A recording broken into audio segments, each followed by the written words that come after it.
ಹೆಸರು ಶಾಂತಮ್ಮ. ನಾನು ಕೊಪ್ಪಳದಿಂದ ಬಂದೀನಿ. ನನ್ನ ವಯಸ್ಸು 72. ಈಗ ಅವಾಗ ಬಡಿಗೆ ಹಿಡ್ಕೊಂಡು ಹೆಜ್ಜೆ ಹಾಕೋಕ್ಕೆ ಭಾಳ ತ್ರಾಸಾಗಿತ್ತು ನನಗೆ. ಈಗ ನಾನು ಬಡಿಗೆ ಇಲ್ದಂಗೆ ನಡೆಯೋಕ್ಕೆ ಬೇಸ್ ಅನಿಸ್ತೈತೆ. ಏನಂದರೆ ಈಗ ಇಲ್ಲಿ ಕಾಲಿನ ಭಾರ ಜಗ್ಗಿ ಇತ್ತು, ಕಾಲಿನ ಭಾರ ಇಳಿದೋಗ್ಬಿಟ್ಟೈತಿ. ಹಿಂದ ಕೈ ಹಿಂಗೆ ಹೋಗ್ತಿದ್ದಿಲ್ಲ ನನಗೆ.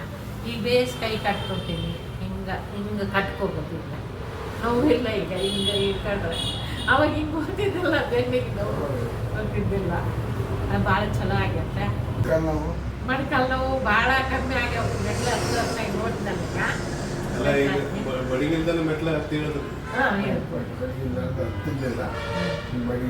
ಇಲ್ಲ, ನೊಡಗ್ತಿದ್ದು ಇಲ್ಲ. ಕೈ ನಡುತ್ತಿದ್ದು, ಕಾಲು ನಡುತ್ತಿದ್ದು. ಈಗೇನಿಲ್ಲ, ಸುಮ್ಮನೆ ಆಗ್ತಿದೆ. ಏನಂದ್ರೆ ನೋವು ಮೊದಲು ಭಾಳ ಇತ್ತಲ್ಲ, ಈಗ ನೋವು ಕಾಣಿಸ್ಬೋದು ಅಷ್ಟೇ.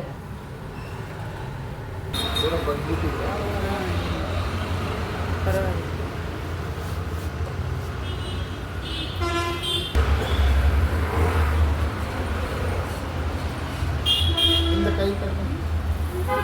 ಕೈ ಆಗ್ತಿದ್ದಿಲ್ಲ ಲೊಟ್ಟ ಅಂದ್ರು.